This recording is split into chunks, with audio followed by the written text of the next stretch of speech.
Hi, I'm Jessica, and welcome back to Chinese Pod. Hi, I'm Josh. 欢迎回到中文播客。In today's lesson, we're going to be looking at the sentence structure 依旧。今天我们要学的是依旧。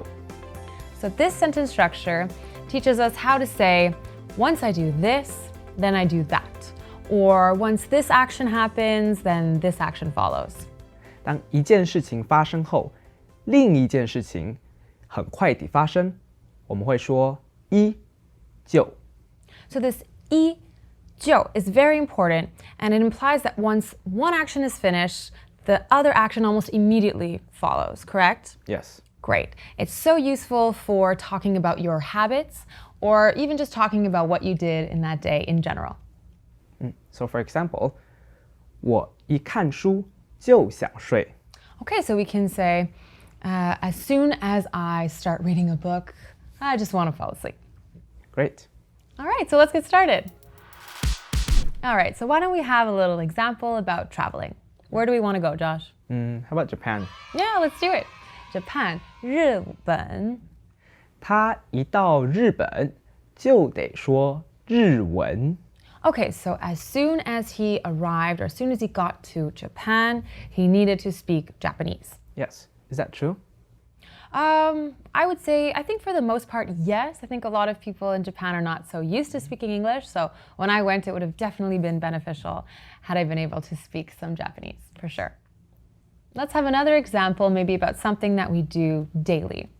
So maybe we can have a sample sentence saying something like, as soon as I finish work, I like to go to the gym.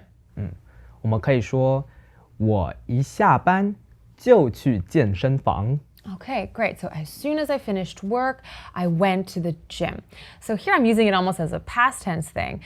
In this structure, you can use it to kind of signify a repeated action, a habit that you do, but it's not time specific, correct? Yes. Okay, so I can say, yesterday, as soon as I finished work, I went to the gym. I usually go to the gym as soon as I finish work, or later I will do that. Yes. And they're all the same way, right? Which is? 我一下班我就去健身房。So they are using the same subject, 我.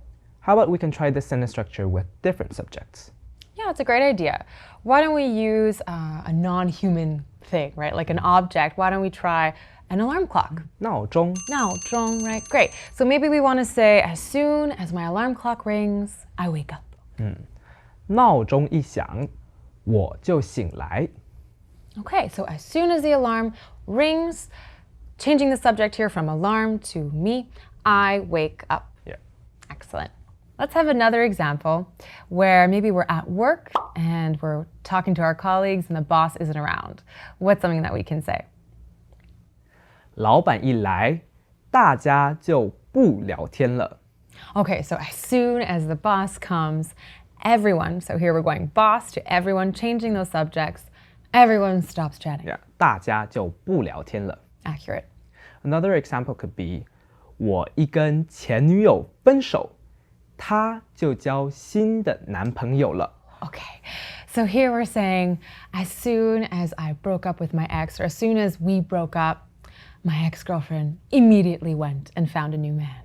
That hurts. So rather than describe an action followed by another action, what if we want to talk about how a feeling happens after an action? So once this happens, I become or I feel a certain way. How would we say that? 我们可以说你一看到老公心情就变好了。 Okay, that's really cute. So here we're saying, as soon as you see your husband, you become happy, right? 心情, your mood becomes positive.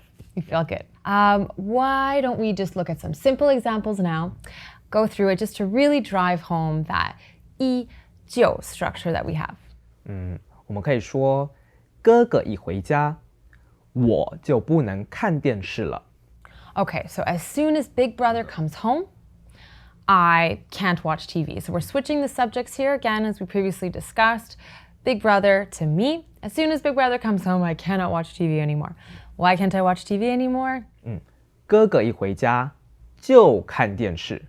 Okay, so it's implied, right? We didn't repeat the subject here, but as soon as Big Brother gets home, he immediately starts watching TV. So unfair.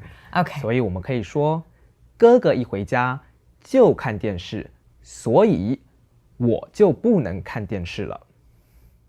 Great. What about an example about the weather, right? So it's starting to rain. What can we say here using that 依旧 structure?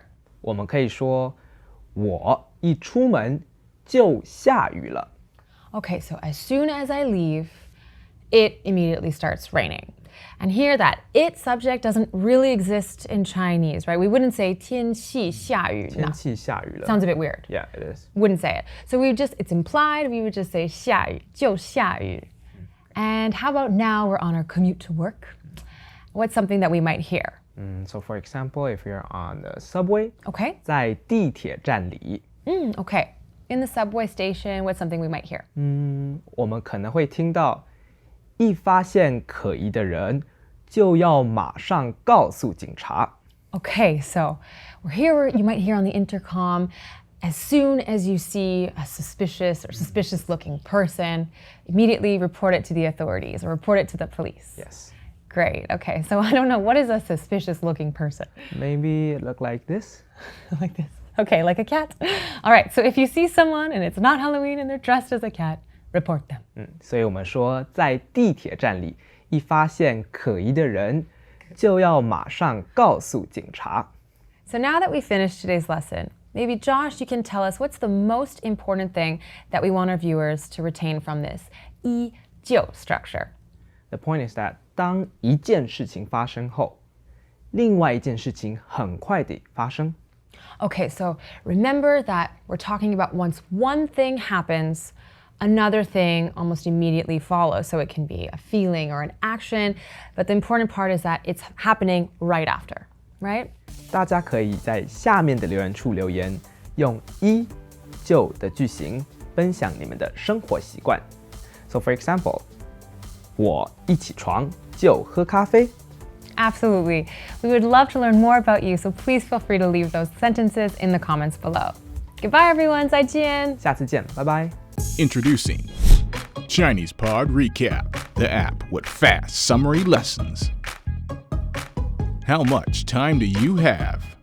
Join us in the beta program. For more info, go to ChinesePod.com/recap.